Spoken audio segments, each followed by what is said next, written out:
You are about to receive messages that may be harmful to your mental state. Your sense of reality will be questioned. Your view on things will be altered. You are now part of the meta. The meta controls everything. The meta determines what will and will not happen. You are watching the Meta Show.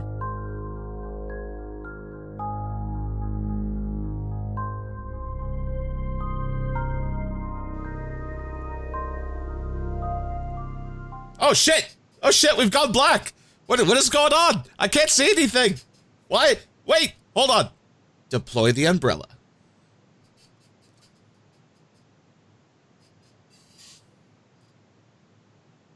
And we're live! And we have umbrella! I can't believe that worked! I tried that to get that to work for like 3 hours earlier and it wasn't working and it worked when we went live. That's so good. The system works. Oh my god. Okay, so already, it's going to be a big show today, guys. So I can already see a bunch of sub spam, which is good. We like to get subscribers. Big Red Bear, 4 months. Red Skinning. I can't pronounce your name really well, but there you go. 6 months and some hearts and some fat bees. Been over midship. Sally Solomon, what up, dude? Hopefully I'll get a chance to see Sally at the Fan Fest this year. I had to skip last year because there wasn't a Fan Fest last year. Yeah. You know what? Ralos, Imris, Bend Over 87, Brainling. If I was interested in making more money for the multi-dollar media empire, I should actually make more of a point of saying, hey guys, subscribe or throw money at the screen or something like that. But yeah, I am very lazy and there is a blackout. So yeah, I haven't been doing that myself, and I keep getting reminded to do it every day. So I try to do it once an hour, but the multi-dollar media empire abides. Anyway, so regardless of that, we have a fascinating show today because we're going to be talking about, and Boat may periodically have to go AFK during this because he is multitasking like Boat. Well, we'll see. Like if you end up succeeding in doing the thing that you were planning on doing, I'm delighted by that, and I want to hear about it. Anywho, Nanak Helsinki, Nisden, and Tiebreak. Wow, lots of subs. Jesus Christ. Mad Viking 9000, the Mighty Umbrella. Today's show is going to be interesting because it's pretty much all about the blackouts. The only thing that's happened all week. It's the only news. But what a lot of news that is. Yeah, I mean, it is a lot of news because the numbers are staggering. So for those that don't know, the umbrellas above our heads tie directly in today's show topic because umbrellas have a lot to do with the blackout, and you'll understand why soon. We also have Jay Mazes going to stop by soon. He's not here yet, but Jay will be here soon. And then we also have Seedow here. Seedow is our resident bomber, kill all the things with torpedo bombers. He kills Titans and Supers and stuff. So Seedow's from Test and likes to do those things. So that's why we brought him on. It's going to be a blast. So up until the very end there, when Boat said it's going to be a blast, I had no idea what he was saying because he forgot to key up. But this time I'm going to stop interrupting him and let him keep talking. So anyway, you could hear me, but like I just didn't key up so you guys could hear me. That's the problem. Yep, I know. So I have no idea what he was saying. I assume it was something related to the blackout. What we're talking about today. Yeah, what we're talking about today. So let's introduce our guest. Seto, you are representing Test, of course. What can you tell us about yourself and why we're talking to you?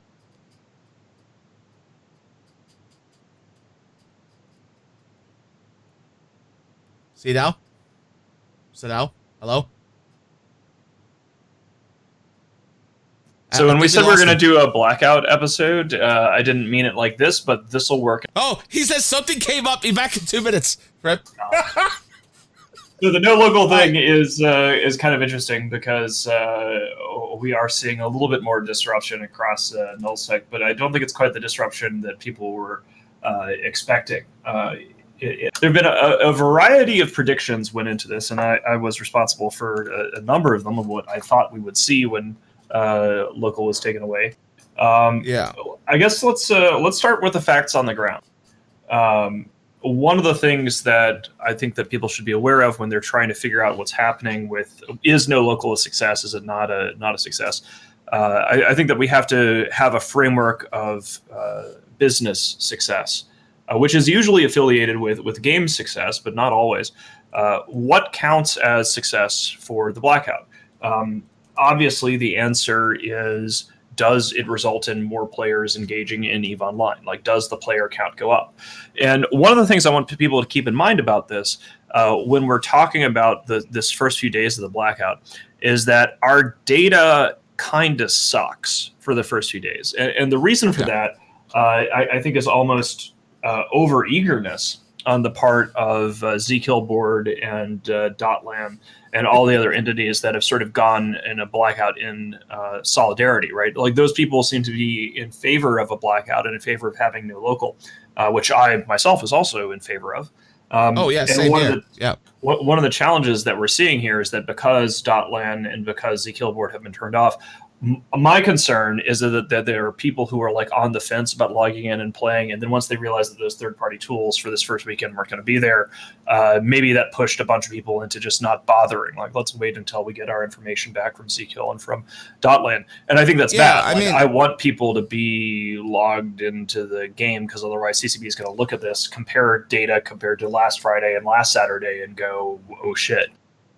Yeah, see, here's the thing that a lot of people, especially the hunters, and I give this a perspective of the hunters because I ran around with 100+ interceptors just a couple days ago, or yesterday actually. When the blackout first started, we took interceptors out and we rampaged through the drones, and I literally split up the fleet. We went to every single system in one of the drone regions. I believe it was Kesh.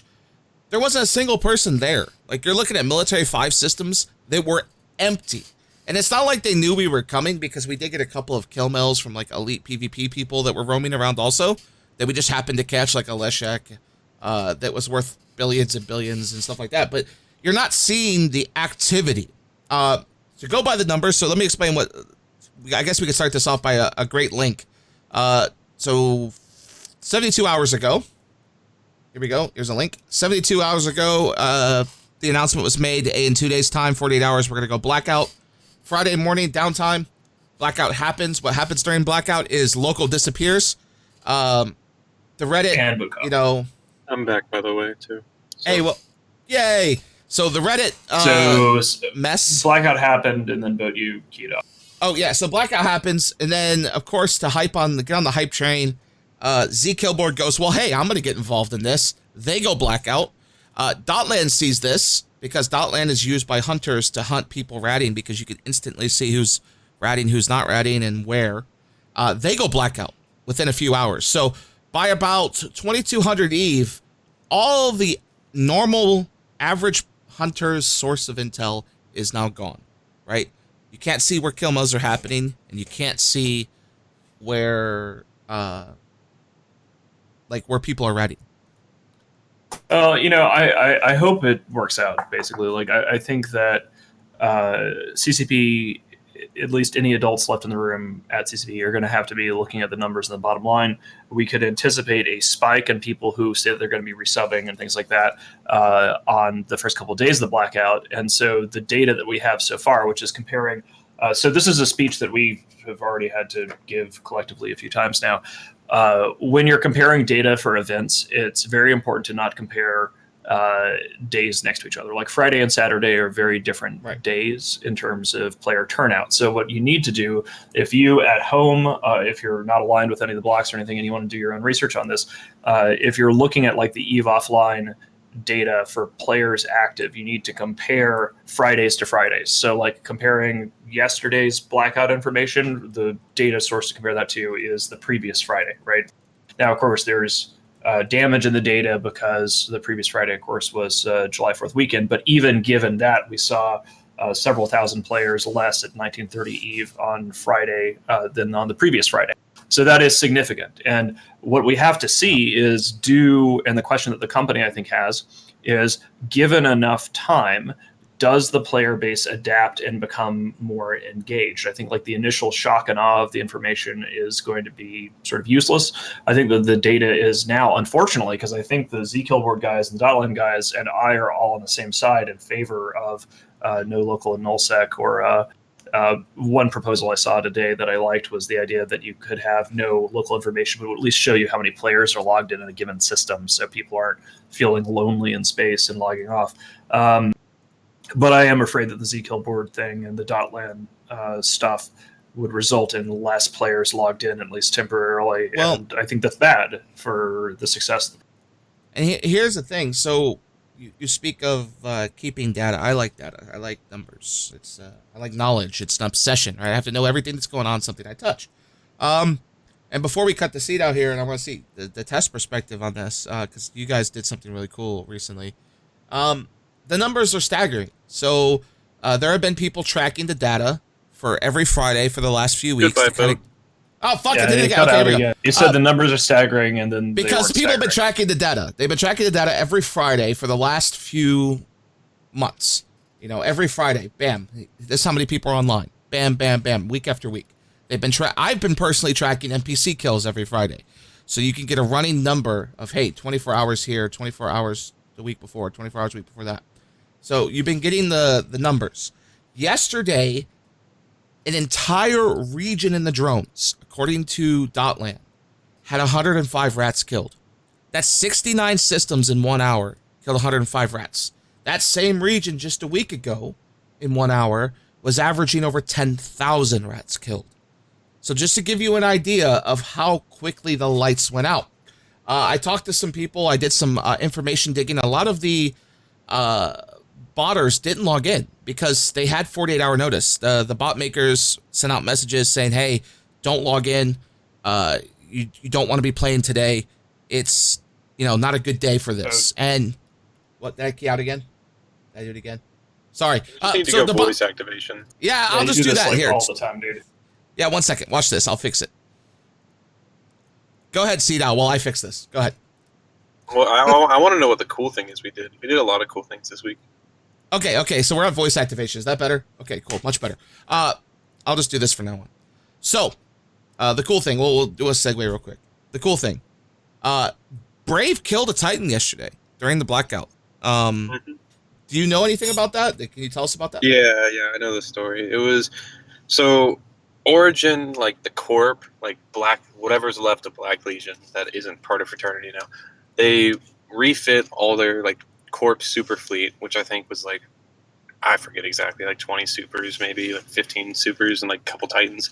They refit all of their supers to hyperspatial nanofit like a month and a half ago, and proceeded to do one big op in the afternoon of, I think it was like a Tuesday, and move them all into Impasse and range everything and log them out. That's what they did. They moved all their hyper supers to Impasse and logged them out. And it was basically to put a big fuck you off to Brave, and basically saying that, oh, we're going to roam Impasse and start to kill your oracles, and we'll use our hyper supers to do it. We'll be badass, look elite, etc. And then Elon went AFK for a while and proceeded to do nothing with the super fleet. As I know now, I think the super fleet is still logged off, yet to log in once. So from what I can gather, 3 of the Titans who were logged off there got together. There were 2 oracles left in a belt and an ice belt. They were mining the last rock in that ice belt, and as the last rock died, they jumped the Titans in, DD'd one of them, didn't get to kill the second one, and then they just started bouncing safes, because with the DD timer you can't cloak, etc. So they started bouncing safes, warping around the system, hyperspatial fit really quick. Well, Brave's Dictors, ever since Skill U moved a bunch of hyper supers into Impasse when they were still around and were hunting Brave's sabers in Impasse have, the Doctrine Fit now has scanner probes on it. So they were able to pile Dictors in the system until they got tackle on the rag and just proceeded to kill it. That's amazing. I heard about that on Reddit, but I didn't read the story too well, so that's a great story. For those that don't know, Blackout, we've been talking about this for a couple weeks now, is part of an ongoing experiment by CCP, and a lot of people are now realizing this is CCP experimenting. This is no longer a lore thing. The Drifter wasn't a lore thing. This is CCP testing out different ways of altering the game. For those that don't know, some comments in the chat said, oh, but Dotland's not blacked out. No, he didn't black out all of Dotland. He just blacked out 0-0, which is where the blackout is currently occurring. The blackout only affects 0-0. It's not affecting high sec or low sec. And to be quite honest, it's not really affecting wormholes. Wormholes already had no local, and they had a way of dealing with that. And I'm going to talk about that now. We had a guest who could not make it today, but he did give us a message. And that's Aerith, obviously our resident money guy, and also one of the top CSM members to ever be a CSM member, because he gives a lot of good ideas to CCP. Here's what he has to say. He goes, this helps our 0-0 cartel, as the big output drop is going straight to high sec. This definitely helps goons and anyone with large moon goo stockpiles. Inflation is dropping. Plexes are dropping. And if you also want to talk about this, he also mentions, I want to make note here that we asked CCP for no local numerous times. The CSM as a whole has asked CCP for no local, and I personally, this I being Aerith. He says, we have always paired our advice, though, with something like observatories. You know, allowed areas to build up. Otherwise, you prompt more umbrellas, hence the umbrella theme today. Aerith points out the same way I feel, that umbrellas protect the big groups, and small groups just get farmed out. When you have no local, you cannot safely go out and do anything without an umbrella. And he goes, here's the problem, though, and there's no balance to this. He says, wormholes have a balancing factor. They have an instant updating probe scanner that tells them when a new wormhole spawns. So if a wormhole appears, they will instantly know about it. So they can now probe that wormhole and be prepared for what comes through it. Whereas in 0-0, you have no idea what's coming. One of the biggest complaints we've seen all week on Reddit is all these guys who just 2 weeks ago praised no local, thought it was the greatest thing since sliced bread, came out this week and said umbrellas are broken. CCP, if you're going to nerf local, you need to nerf Sinos. It's basically just going to change. Like one of the things, it's a floating target. Like, one of the things that has been fascinating about this is watching sort of the screaming from the hoi polloi during the drifters thing, and then cycling onto the local thing. And I want to make a distinction here, because people might not have gotten the news update about the drifters, and so I'm going to go back in time a little bit. My impression is that there is no connection between the no local stuff and the drifters thing. With the data that I currently have, based on the things that we learned about the drifters event, that drifters event was taking place for several weeks before it got out into nullsec. And I believe that the reason why CCP didn't say anything about it and really kind of clamped up, and you compare that to the way that they handled the no local thing, is that it was probably something handled by their role-playing crew or what have you. It probably was not intended to blow up nullsec the way that it did.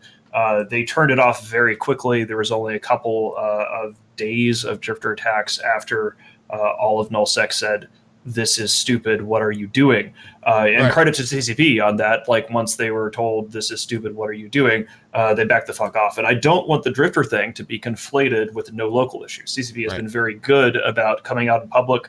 They've talked to the CSM in the past about possibly changing local or adding intel tools. They announced the player base they were going to do this. And so I just don't want people to think that the drifter nonsense had anything to do with what we're dealing with today. Right. And Jay's here now. We're going to bring him in just a second. Another thing to point out, too, for those of you that like the PvP game like I do, I like roaming fleets. There's very few strategic high-level FCs who like to roam anymore. It's hard. It's long. It's a lot of effort. You have to put a lot of work in. But I enjoy it. And I wanted to test a theory yesterday. So, again, we did 4 hours of roaming yesterday. We crossed 7 regions of space. And the only region that actually had any ratting whatsoever, and even then it was one super carrier that we found, was TKE. And he was ratting in a system with an umbrella, the Horde umbrella. And as soon as we got nearby, he safed up and docked up, and that was it. I even looked at regions like Branch. Branch is very, very active. It was the highest NPC killed region last month. They averaged in one day under 1,000 kills in I think it was 23 hours yesterday. Nobody was ratting. There was nobody out there. I don't know. And this is I guess a question for Jay. Jay here is really good at defending the homeland. So I gotta ask Jay, what do you think of the Blackout so far? How's it affecting Delve? Although it's not really affecting Delve too much. From what I've seen, people are camping a lot more, like camping pipes or whatever. So coming into Delve is a little bit harder, but once you're in Delve, there's still opportunities to be had, and I wouldn't dissuade anyone from coming if they would like. Delve is lovely. Please come to Delve. Seto, what do you got? One interesting thing to go on the camping thing. I was really curious how Fraternity would respond to this because they're very particular about their crabs and what they can do and when they can do it. And one thing I noticed from them is they were red. They weren't allowing like Rorquals and Supers to go out. So I think like, well, let's see, I think like 0800, 0900 because they were scared. And pretty much they were only allowed to mine in 5 systems, and then anyone who had PvP characters were told to camp the pipes that lead from Amencia, where test stages, and Tenerifis into Dedoroid. Those 3 systems where we can enter from our regions into theirs were all camped with like 20 to 30 guys. They that's what they did. They camped, and then they in the back end of Ins Mother and Dedoroid is where they shoved all their crabs into one big group. That's what they did, way out of our reach. That makes perfect sense. Yeah. I mean, back in the day in Syndicate, we would have, you'd have mining ops and NPC. This is like 2006. And so you'd find a pipe, a back corner, dead end system, and you'd wall it off with a big ass gate camp, and then you just have everybody do things in a much more organized way. So I think you're going to see that across nullsec. There will be essentially the question is, we know that people who are playing in nullsec, if they integrate into a society, right, like they engage with a corporation, with an alliance, with a coalition, and they start playing on comms with people and getting networked into a community, next thing you know, you're going to Vegas and you're meeting people in the real world, and that results in much better player retention. So the business question is basically, is there a pathway for players in nullsec? Will they learn to rapidly organize and integrate? And will that sort of player retention, stickiness, and engagement result in after the initial shock of the blackout, an initial increase in PCU count? And, it's an open question. We don't really know whether it's going to be good for the game or bad for the game until we have another couple weeks more data information. Right. Yeah, because one of the things that people were saying, I saw in chat earlier, somebody saying like, oh, well, it doesn't matter because if you're just cool, you can use, you don't really need Z-Kill. You don't really need .land information. You can do this, you can do that, you can do the other thing.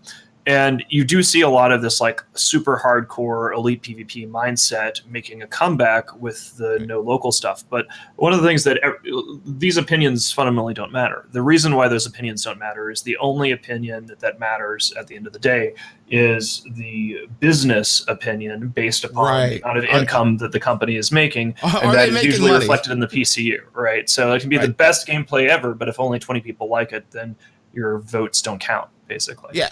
I mean, we're looking at a situation where it's weird to say because again, a lot of people woke up with the blackout thinking, oh, we're gonna have .land, we're gonna be able to map out where people are ready to mining, we're gonna map out where we're gonna go hunting, and we're also gonna have Z-kills so we can post and brag about all these kills that are happening during the blackout. Here's the thing that worries me. And this is the thing that worries me about a thing like Z-Kill. Now, a lot of people say Squiz, I think is the guy's name that runs Z-Kill, is above board. He's a really good guy. He doesn't do any shady things. But let me put it like this. The man already collects money to have like that top 5, right? To get your kill mail in the face of Z-Kill, the homepage, right? So you can brag about it. You can pay a bunch of money and it'll stay up there for a week, right? He also has the ability to do a lot of things with APIs, right? He collects APIs, puts those APIs in so Z-Kill will automatically post kill mails. Okay, so this is a topic that came up yesterday.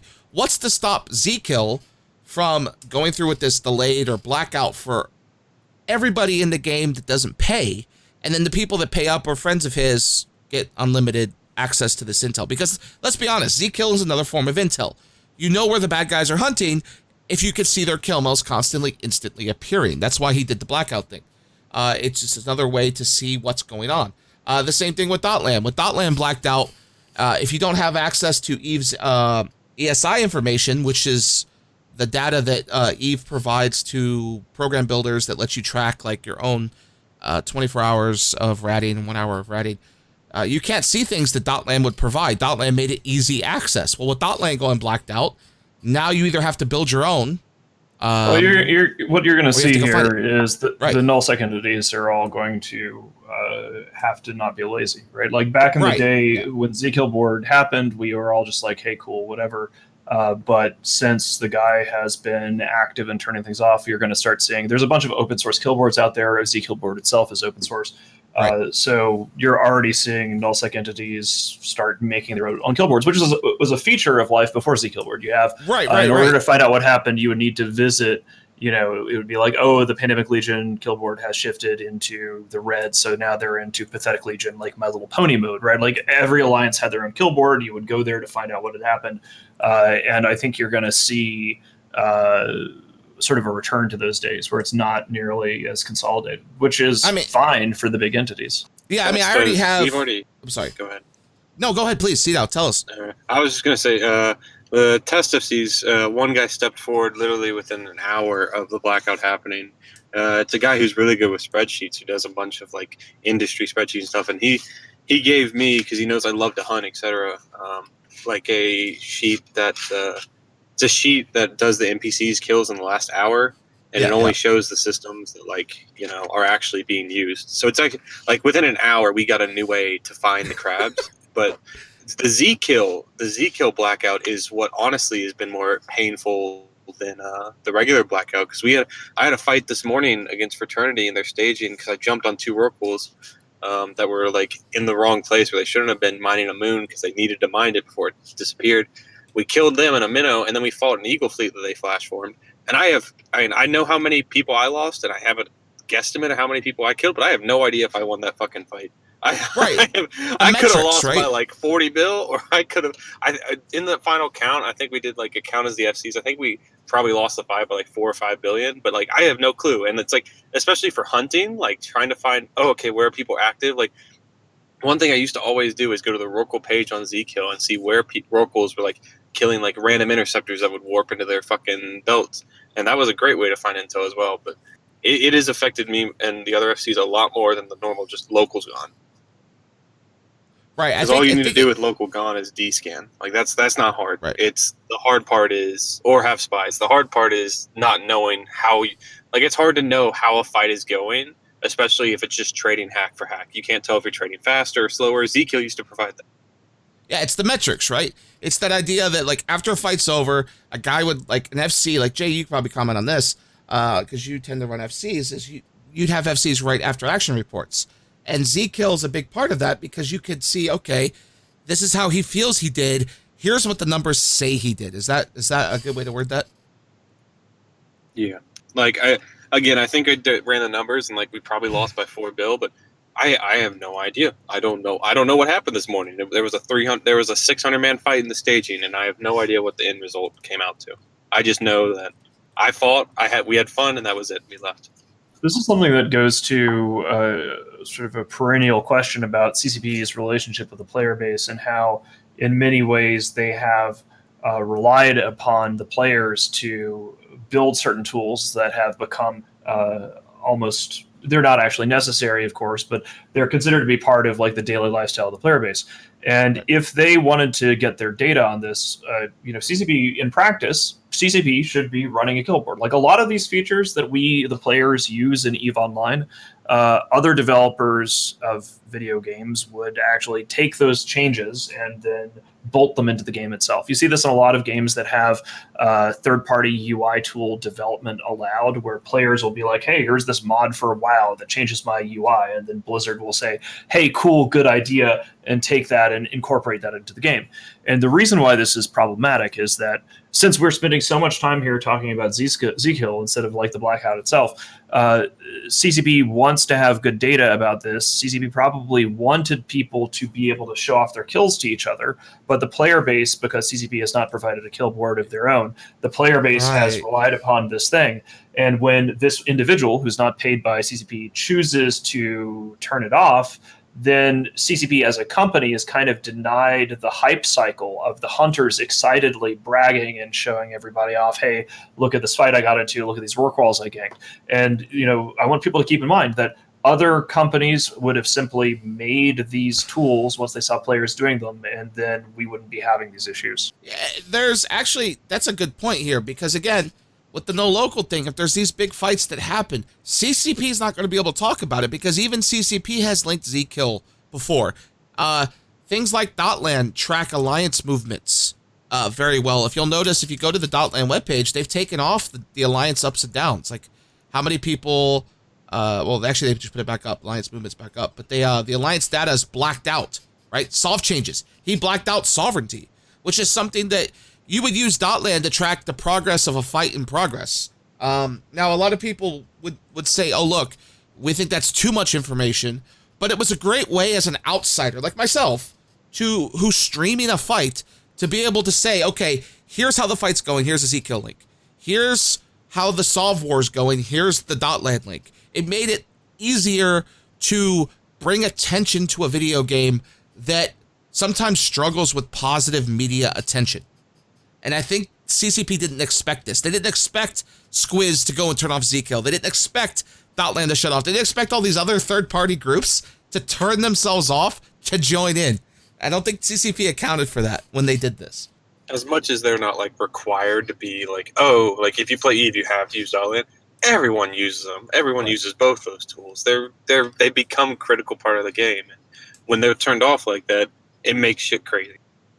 Yeah, and I think that this is something that we've seen in CCP's development practices. Like, it wasn't, I guess it was now 9 years ago or whatever, but right at the height of the hubris of Hilmar buying up, having new studios in Shanghai, doing the whole VR thing, buying White Wolf and stuff like that, is that in many ways, when CCP was taking the extraordinary profits from EVE Online, like EVE Online as a property has always turned out revenue, not just revenue, profit, lots of profit. We know this from their financial statements going during the years that those were available for most of EVE's history. And one of the things that's kind of fucked up, if you think about it, is that this revenue stream was siphoned off to try to develop projects that were disasters, like Dust 514 or Valkyrie or this, that, or the other thing. They wanted to expand their whatever. Name, right? And instead of using those monies to hire on more developers, and they had 600 staff, CCP went to 600 people and they were bragging about it in every trade magazine they could brag about it. And I think one of the reasons why this happened without the investment, CCP, instead of taking the player tools and player developers, things like Dotland, things like Zkillboard, it wasn't around at the time, but the precursor, Battle Clinic, stuff like that, is that they essentially outsourced to player developers to make tools to make their game more playable and successful. Right. EveMod, great example. EveMod, saved them so much money because there's someone else doing it. And then they were able to then, instead of saying, hey, the players did a good thing, but we need to control it ourselves because we need to be able to control our product, they left that in the player's hand, wasted a whole bunch, many millions of dollars and years of people's lives on bullshit ideas that never went anywhere. And then now we're in this situation where CCP has a customer base that relies upon things like Zkill or Dotland or these external programs that CCP has no authority, no ability to control their product. It's business-wise, it would be hilarious if it wasn't so sad. It's the idea. It's like he's someone in chat, Noisy Gamer says Bethesda and Skyrim. Same thing. Makes the game better each iteration because players decide they want it better. Thank you, by the way, Volt, for 46 months real quick. Here's a good point on you say on the player development. Other games have done that. For example, Path of Exile does a great job of when they see a third-party developer that makes this awesome tool, they hire them. And then the guy keeps doing that third-party tool, but they're part of the company now. So now they're doing something else to make the game even better. And the third-party and tool the company has control of it, right? Right. If they want to use it, yeah. But here's the thing that's really important, and you have to understand this from what Eris said. And I do have some other things to bring up that have been handed to me yesterday that I want to bring up in a minute, and that'll be part of the NullSec Power Hour. But the Blackout. Big name alliances, Test, Horde, Goons. Those, I'll just use those 3. They already have the player, foundation to develop their own tools. Like you said, CDAO, within an hour of Dotland going dark, I already had my own custom one that I'd made for NGSA that told me NPC kills per hour and NPC kills per 24 hours, right? I had that up and running. I just said, okay, Dotland's down, I'll use my own. Using my own's a little more hassle, but I don't mind, right? But here's the problem. The new up-and-coming alliances, the 500-man alliances, the 1,000-man alliances, the new ones that maybe don't have that brain trust of 40 guys ready to go that are developers. Maybe they don't have the third-party tools already designed and developed over years and years and years. How do they move out into 0-0 and make a startup? Because a lot of the EVE progression in the last, I'd say, 4 or 5 years, and I want to get everyone's opinion on this, has been, hey, we're trying to make 0-0 more livable. We want more people to live in 0-0 and be autonomous in 0-0, build up their own little habitats, live in the space that they own, utilize the space that they own. This feels like a step backwards from that for all the small people. And it's going to force more and more people to join the bigger guys. Yeah, I'm kind of curious to see how this is going to play out because, right now there's a lot of hyperbole on the pro-local, anti-local sort of sides all the way around. But I did see something from somebody in a smaller alliance yesterday, basically saying that they had fun during their prime time, but as every alliance has its particular time zone. As things sort of went on, and it got into like the wee hours for that alliance, that they felt like that there wasn't much that they could do because there wasn't enough people around to like run protection gangs and things like that. And so they just ended up like ship spinning and logging off because there was nobody else around and they didn't want to go out solo. And you could say, sure, that person should man up and get out over it and get out there. But that doesn't really matter. Like if enough players don't do that across the game, the PCU goes down and CCP reverses the no local decision. So the real question is not what do we do for established basically civilizations that have institutions and bureaucracies and are big enough to be able to put up 23/7 coverage, which is fucking hard, by the way. Like it actually takes right. I'd say an alliance of like 10,000 pilots to have true 23/7 coverage. The alliances that have like 2,000 or 3,000 pilots, it gets into like their off time zones and it's a fucking skeleton crew. So I think that's really going to be a challenge here is what about the smaller, less organized nullsec players? Do they organize? Hopefully. Maybe they don't, and what happens? There's a comment in chat here. Caleb points out something that I agree with, and this is where I was going, is the barrier for nullsec entry has now gone up massively with the Blackout. It's going to make it a whole hell of a lot harder for the new guy to move in, right? But Jay, question for you. I mean, you fly Titans, Supers, carriers. What does that Blackout mean for you going forward? Not talking about today and yesterday, but for now on. He's muted. Oh, yeah, shit. Jay wandered off to deal with something in Eve. Okay, all right. Well, okay. Well, then I guess the question is going forward, okay, this is day 2. All right, we don't have a lot of data yet to know where it's going. I will tell you from the average logins, day 1 was down 2,500 from the week prior and the week before that, right? We were down from around 26,500 the last couple of Fridays to around 24,000. So we're down. That's 2,000 active people. Now, when those people are logging in every Friday, and then all of a sudden the next Friday they just don't, it's not like there's major holidays this week. It's not like there's any reason why they shouldn't be logging in. It's pretty interesting. Here we go. Nominate says, EVE has more developers than the average, but it's still rare and even more so to find devs with time to work on the video game tools.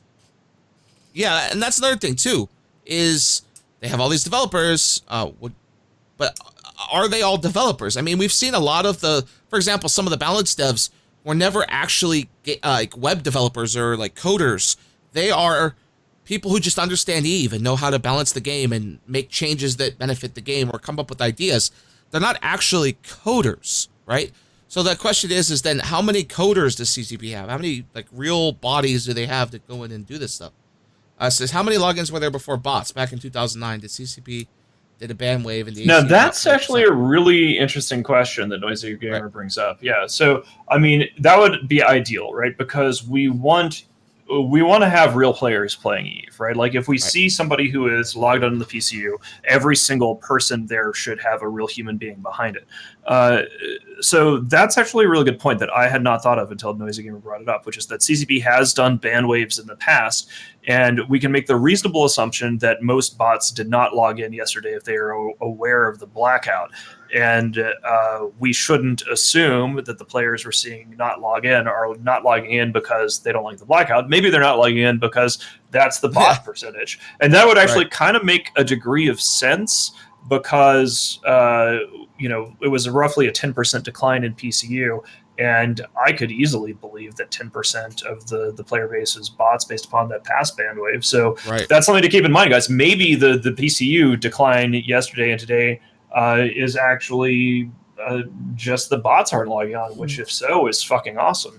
Well, no, From the legacy side, I know that at least it felt from an FC and a legacy side that there were more people on, because my fleets especially, I know I was forming for big stuff, but like my fleets were filling up really just quickly. Like I'd get a full fleet pretty quickly. Like I think at like 1,400 a day, we filled a full unit fleet in like 5 minutes. Like it feels like, at least from my perspective, that there's a lot more people on and like individual pilots on, at least on the legacy side. I don't know if that extends to other coalitions, but it does seem like there's more people on and like actively PPing. I know that a bunch of old names in tests who I haven't seen forever started popping up on the test Discord and the general chat and talking, and we're like, yeah, I'm coming back to the game. So I think you're right about the bots thing. Maybe I'm pretty sure that 10% probably was bots. So we have some new data today. I just got this from Tussy comparing. So last weekend, now again, comparing to last week is tough because that was a holiday weekend. Does that mean that there was more people playing or less people playing? We'll get more data as these things go. But today at 1930 Eve is sort of the prime time marker we've been using. Today at 1930, we had 25,309 players. And last Saturday at the same point was approximately 30,000 players. So essentially missing 4,700 PCU over last Saturday, which, again, hopefully that's mostly bots. But I mean, let's say it is bots. Okay, then it shows at a point that I have stressed in Eve in a long time. People who like to roam like I do. I don't. Wait, no, apparently it's wrong data. We're looking at Sunday. Never mind. That's bad. Okay, well, ignore that. We'll get better data. Tussy's working on it. We'll get better data by next Meta Show. But here's the thing that I point out. And this is a problem that Eve has tried to fix for years. They want Eve 00 being autonomous, and they want more people going there to be autonomous. Here's the problem. Two things. One, if anything, this shows Eve is too big in 00. There is too much space and not enough bodies. Because if you travel, like I did, 6 regions to see 3 hostiles total, right? No, the data was right. Never mind. Tussy wasn't wrong. That's we'll have to figure that out. To see nobody across the entire drone lands. I mean, the only people I really saw was, I think, in Horde staging, and then times we came across some elite PvP or two. But to see nothing, nobody docks, nobody there, that means that's, 5, 6, 7 regions of space that are empty. So, there's too big. But then you get another problem, is when it comes to Eve and the concept of let's make 00 a place to live, K-Color pointed this out to me yesterday, and I want to bring this up on the show with the Blackout.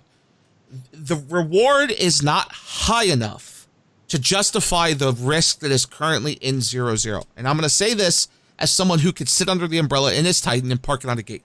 I'll take my Titan, and I sat on a gate camping for 4 hours, waiting to smart bomb and boson people that came by. Nobody came by. Now, of course, this is Delve. Fine. But here's why I say the risk is too high for the reward that's too little. All right? Nobody in their right mind, nobody, even if it's a Rorqual, is out right now in their work world using excavators. You will never see the bombers coming that are going to bomb you, because we talked about this last week, right? Nobody's using excavators, even in Delve. Let me throw a crazy stat out there. Go The ahead. test bomber wing Preds bombed 41 excavators this morning in Deaderoid. 41 Really? excavators were dead within an hour. And then they stopped mining and using T2 drones, period. Right. 41 dead ones in an hour. Go ahead. Sorry, I just wanted to throw that You know, stat out there. that's a good point. But like, the thing is, okay, so some people may be using excavators. Okay, that's a valid point. But overall, people aren't going to risk 5 billion ISK and shit that dies in like 3 bombs, because I like bombs. They blow things up really easily, especially excavators. And another point is, you're not seeing people, I mean, outside of Delve, I didn't see any Rad-8 supers. I saw one last night and it almost died. And the only reason it didn't die is because I messed up. You're just not seeing the activity. You know, we're just gonna have to see what happens with the next couple of days. Like, are people gonna come back? Are they gonna network into this? I think that definitely you're going to see a lot of excavators blown up initially as people adjust to like a no local environment and the risks for it. And there's like opportunities for play and counterplay there. I don't think I really buy into the idea that the risk reward balance isn't there for nullsec. Certainly for organized groups, I mean, our level of reward is insane. The more organized we are, the more rewarding. And adversity, one of the reasons, so there was a question in chat, if you missed last week or weren't paying attention to any of my perf blurfs, I don't know why you would, it was a holiday weekend anyway last week. I'm in favor of no local, and I think it's good that CCP is shaking things up, because I think it requires people to work together more, to integrate with the community. It requires more active play rather than passive play. So even if you're doing something PvE in a no local environment in nullsec, if you don't want to die like an idiot, you need to be in comms, you need to be making friends, you need to get in the trenches with your buddies and your crew. And for those players, I think it's going to be an excellent experience, because they will have meaning and purpose, because now going out there and scouting manually, even if you don't catch anything, sort of serves the needs of the greater tribe. And that's something that people genuinely enjoy, regardless of what alliance or coalition you're in. And I really hope that this thing works. The reason why I was coming out so strong earlier in the program against Zkill turning the reporting off for the first couple of days of this is I want people showing off what Seto was talking about here. Seto, I can't pronounce your name right, sorry. Was saying, hey, there's been this amazing destruction of excavators. I want people showing that off. I want people showing their battles. I want, if there is a slaughter of crabs and rorquals are blowing up all across the galaxy, I want EVE players to be circle jerking about it. Like, this is, like, for God's sakes, where is the hype from the no local thing? Because if there's death and destruction, part of EVE, like, one of the reasons the FozzieSov system sucks so much is that there's no fucking kill mails when you destroy a SOV structure. Well, now there are for Fortizars and things like that, but they're not SOV structures. You know what I mean? And with the no local blackout, we should all be seeing, oh, what are they hunting? What are they getting? Oh my God, this gang over here got killed. Instead of sharing in this event, everybody's just kind of left to twiddle and hope and wonder that it's left in somewhere. Right, they're left in the darkness. You never know, did that region have a fight? For example, while my fleet was roaming around with 120 interceptors, a fight went down in Venal. Okay, that fight in Venal involved dreads and involved faxes and involved Balgorns, things that you see in like very rarely in 0-0 in a small scale happened, and the guy was streaming it, and I didn't find out about it till the fight was well and truly over an hour later. Things like that on Zkill, you would say, hey, there's dreads, they're shooting shit, you would know instantly. Now, you don't know within a week, every major alliance is going to have their own separate kill board just to solve this. There will be solution. I will say this though, and I don't want to hammer this too hard, but there was a kill mail that happened, and the guy that flew this ship apparently didn't realize that rattlesnakes are this deadly. An imp died, and that's one of the alliance tournament ships worth 200+ billion. He died to 2 AFK rattlesnakes. He warped in, he started shooting them. The AFK rattlesnakes AFK shot back, because that's what happens when they get aggressed. And he got one shot by the rattlesnakes. So for imps that don't know, there was 2 on the picture. I don't know. But yeah, this stuff's hilarious. The thing that gets me is, we have a giveaway real quick. I'm trying to get this set up. Forgot about it. What is that? Streamlabs. That's it. We have a giveaway, and one of our viewers that comes from the Imperium that's really awesome gave us a beautiful skin from Eve North. You could only have gotten this skin if you went to Eve North. He donated his Eve North skin to us. It's a Triglavian skin. It's very pretty, very hard to come by. We have one, and we're going to be giving it away, and I'm going to set up the giveaway in about 30 seconds here, and it's going to run for 5 minutes. You'll have 5 minutes to enter because we're almost out of time for today, and then I'll give it away. I meant to do this earlier, but I got distracted by talking about how great the Blackout is. I mean, I'll be honest, I love this Blackout. I ain't gonna lie. But you're going to have to see a lot more alliances telling their people, hey, it's safe, come play the game, for you to see more conflict, because... How about I start talking, or yeah, go ahead. I'll set this up. Start talking, and you can do this. Yeah, I'm set up. I was hoping Jay would come back, but yeah, I'm setting this up. Be ready in a minute. Giveaway. Yeah, the Zico thing's the most problematic thing in my opinion. Like, everyone can adapt to no local, and there's ways to adapt to that, and people have already done it. The Z-Kill and like the Dotland thing from an FC perspective, what if Dotland like took away, like, you know how you can right click on systems and look at jump ranges for supers and capitals? From an FC perspective, if that went away, holy shit. I know there's a thing to do it in the tool, like in game to look at it, but it's cancer to look at, like to see where you can jump to. Like, Dotland made it so much easier to specifically move capitals and know where you can move them. It just helps so much. And like, if they took that away, if Dotland just ended up like a black screen like Z-Kill, it would be complete. The game, and it stays like that, the game is going to change completely. The company needs to develop these things for themselves. Now, again, I saw killboard. Yeah, like they need their own killboard. They need their own Dotland. Like, these tools that players have developed. You know, companies, if they want to have control over their product in the marketplace, need to have control of their product in the marketplace. If all their customers are using third-party tools, if there isn't an equivalent within that, you know, what if the guy just gets bored and quits the game and turns the site off because he's done with Eve, right? Then that leaves that the player actually base happens. bored. That does. D-Scan, not me. D-Scan, not me, did that. Yeah, I mean, it's happened several times with all these third-party sites. Like, I think it was Oxium was one of the fit sharing sites that was going around. Sorry, I forgot the name of it. But anyway, one of the comments in chat, something that I want to respond to here in the midst of all the ticketing there, is the idea that, once again, you're going to see this sort of narrative from the elite PvP types, the Eoner types. So if people would just harden the fuck up, if they don't do X, Y, and Z, walk uphill in the snow both ways to find out how to fly their spaceship, you know, that attitude is all well and good, but that attitude doesn't matter. That attitude is goes against the basics of running a business. So anytime you see somebody who's going like, oh, players are not logging into the game and they should change their behavior and do whatever, or they're just not badass enough, well, it won't matter if there aren't enough people playing the game and it shuts down, because then nobody will be badass. Here's the thing, and you've said this for years, and I've said this for years on the show. Eve does not have a dynamic enough and interesting enough player versus environment gameplay that promotes the risk that no local brings to 0-0. Because if you're going to have no local and you're going to follow the wormhole style mechanics, you need to have wormhole style protections. Right now with no local, we don't have what wormholes have. Wormholes have no sinos. You can't hot drop somebody in wormhole space. Wormholes have one way in, one way out. Delve alone has 7 ways in. I mapped it out 2 days ago to help our FC's camp gates.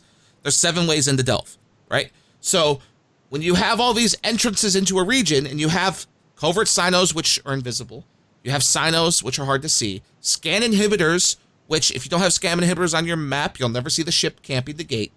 There's no ways in, right? So if you're going to take away the protection that makes PvE possible, but yet then you go and tell people, well, harden up and learn to do this, a PvEer doesn't care about the difficulties if the reward's good enough, right? That's the reason why a lot of these player versus environment games work. That's why the Diablo out there works, right? I was agreeing with you up until the point that you're saying that it was like I agree that CCB needs to have like one of Eve's biggest crises has always been the fact that the PvE itself is just not all that engaging.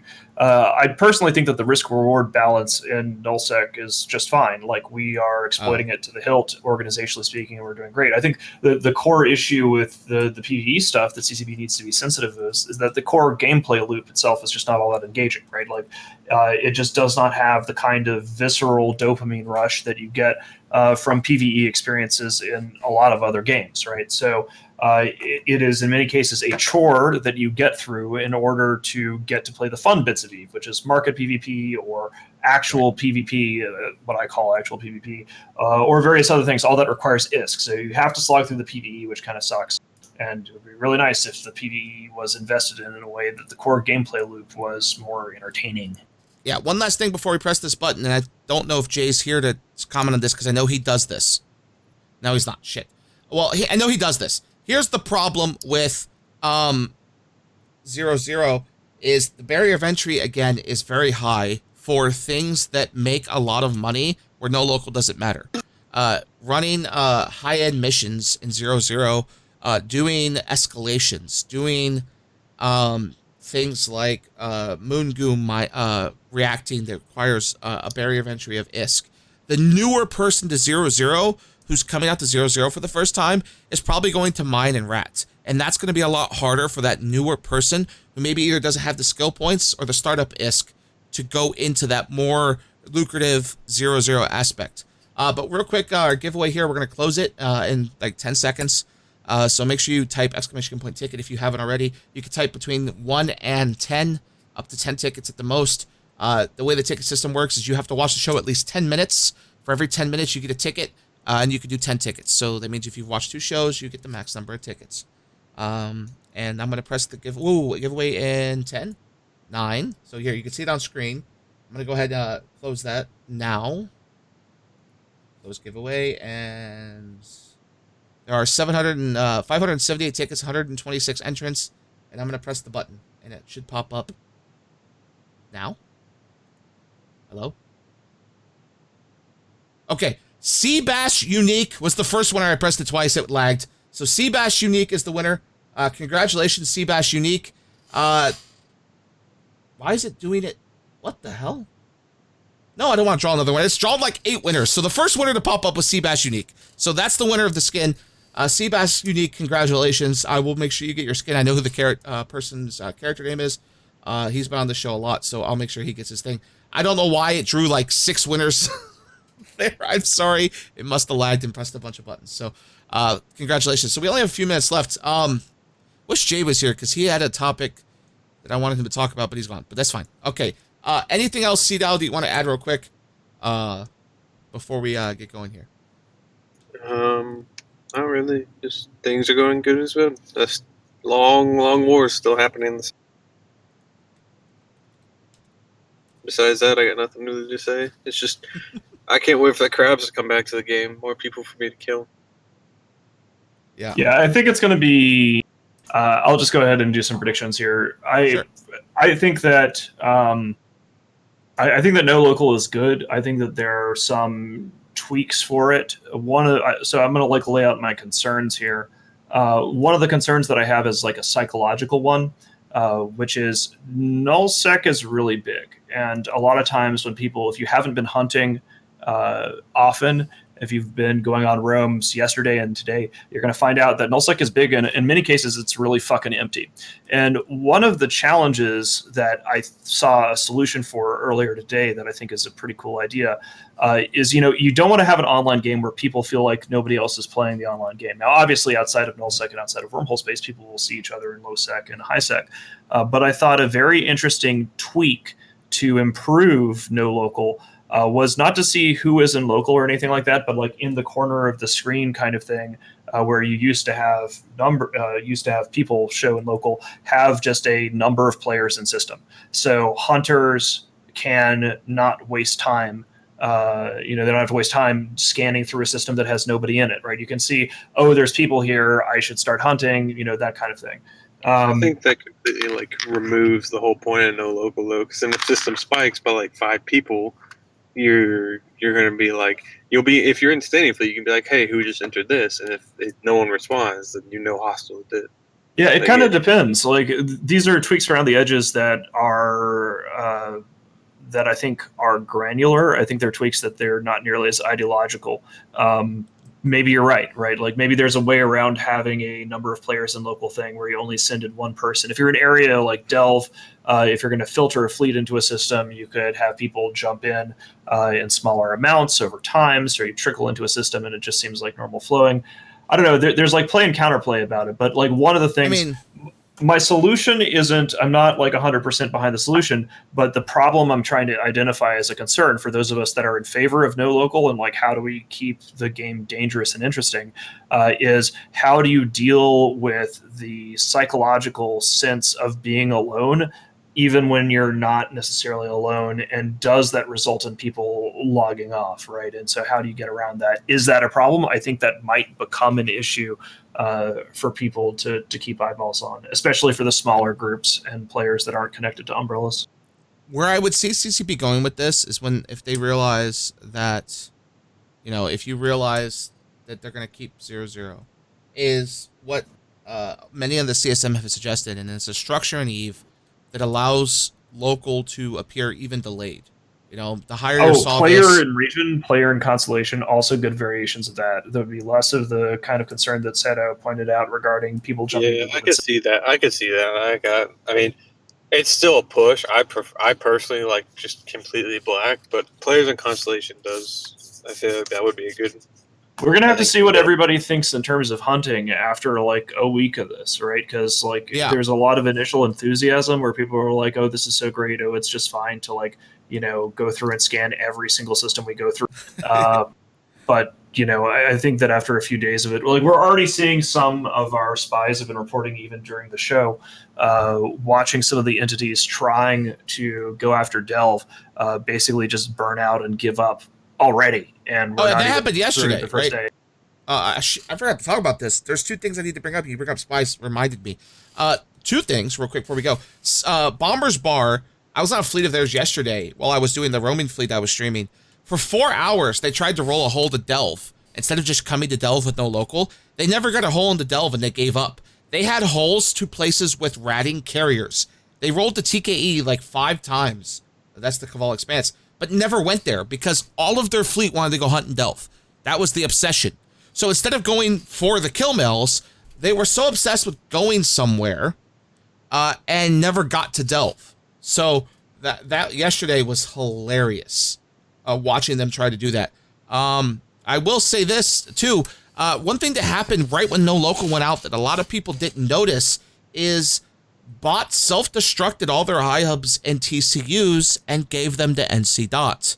For those that don't know, the only way to transfer iHubs in a system is to go to, what do you want to call it? Go to and to self-destruct them one by one.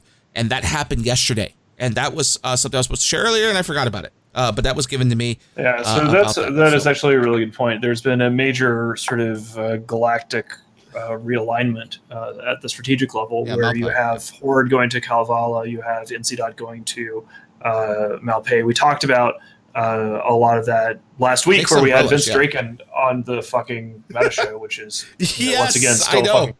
Well, it's the second time he's came on, right? But here's another thing too. I say, Michael Gold says if Bomber wants to go to Delve, they have to find a back probe. They have to find a hole to go there. Well, here's the thing.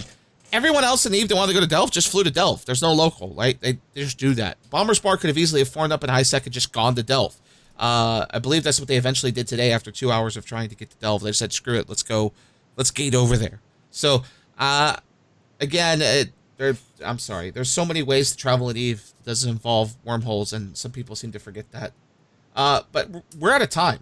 We're 5 minutes over. I got this contract here. I'm making I got the person that his character name. So congratulations, Seabass, on winning this wonderful, cool ship skin that I didn't even know existed in the game, and I really want. But apparently you have to go to EVE North to get it. So congratulations.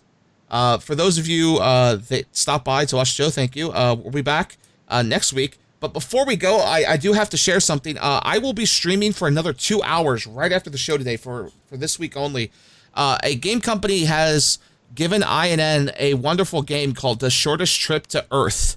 It's based on Faster Than Light, or FTL, for those that have ever played that game.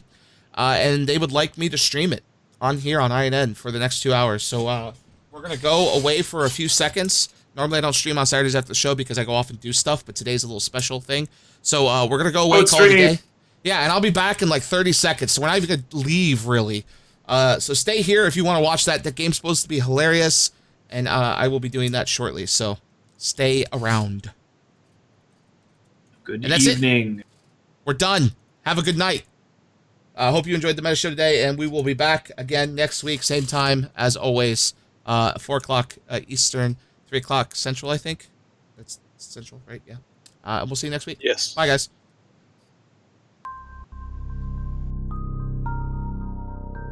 You are about to receive messages that may be harmful to your mental state. Your sense of reality will be questioned. Your view on things will be altered. You are now part of the meta. The meta controls everything. The meta determines what will and will not happen. You are watching The Meta Show.